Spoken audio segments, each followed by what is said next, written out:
So, if you look at this, right, if we know that people do not commit crime, there's some unnumber of it even because of it, right? Part of that, right, is that, we are socialized to know, like, moral rights from wrongs, right? We also know that, there are just some people who are going to resist temptation or have faced less strain, right? All these things are true. Um, at the same time, right, we also know that we as people comply with police, right, in general. Comply with the police. Which is odd, right? I mean, they do come in, equipped, to do a job, right? They do have fancy uniforms to make them seem like they're an authority of some kind, right?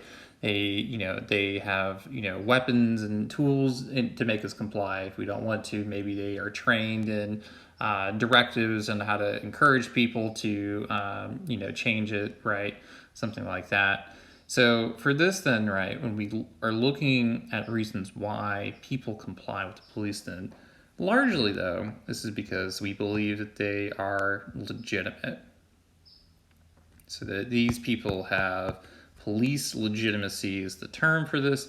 They're legitimate in that we have power to control and shape our lives.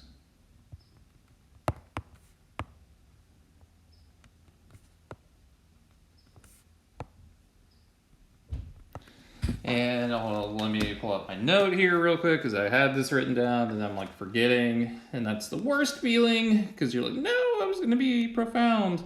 And then you're not profound. And it's like, it's a long gap, right?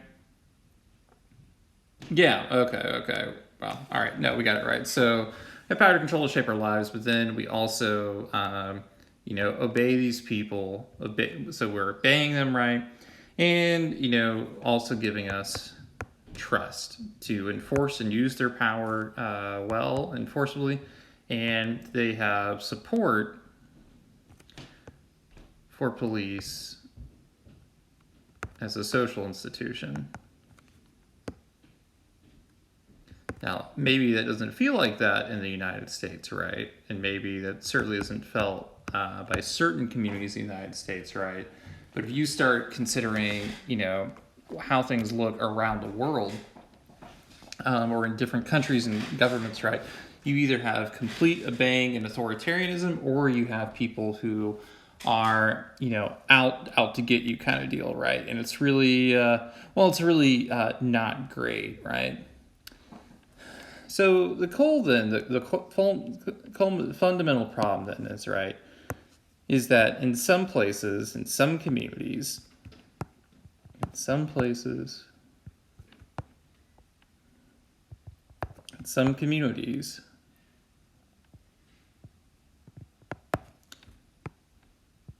we lose this aspect, or there is low police legitimacy. And it is believed that in certain areas of the country, right, that this can lead to more resistance during arrest.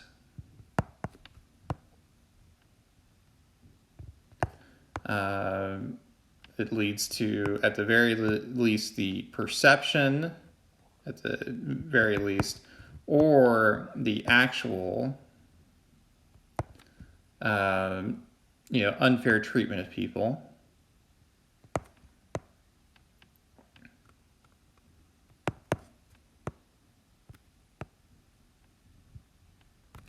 And when you have this perception, whether it's real or not, of unfair treatment, you can also have violence in the city.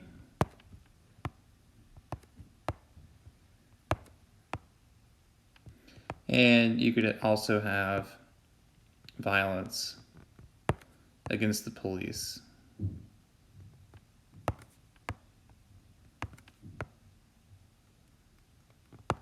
And possibly, and more often than not, you have more crime.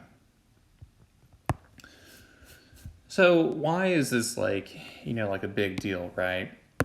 The big deal is if people don't view you as legitimate,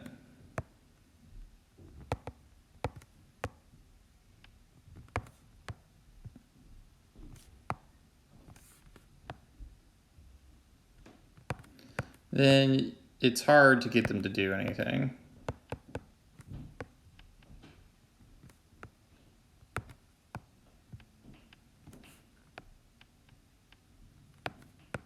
So they don't feel, and more often than not, right? How do you make someone do this, right? Or make you feel like, someone's being legit or something like that, right? The thing is, right, most people aren't, don't have the experience of everyone else, right? So in the case of me being a professor, most people have been students, right? And they can, reflect back on, their past professor experiences or teacher experiences, or instructor or whatever. But how do they know that if I make a decision about assignment or changing a deadline or something else, right, that people are going to comply or they will do as I tell them, right? Or if I chose to lead like an in-class assignment, how would they do that, right? Or if I'm giving a lesson and someone's like, screwing around or something like that, what's the key here?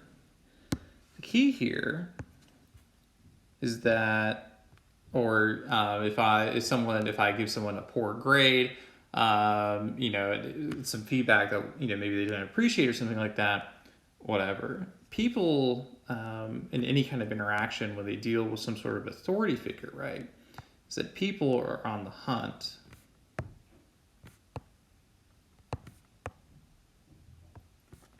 for signals of fairness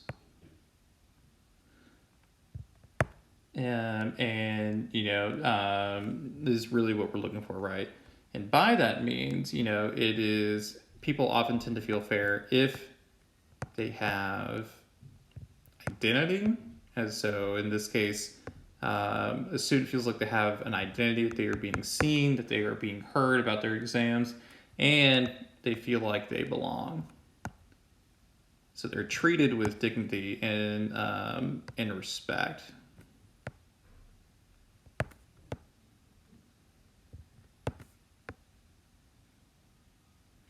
That's sort of like the core issue about what procedural justice aims to do and tries to do it this way, right? So, we'll pause this video here and we'll check back in just a second.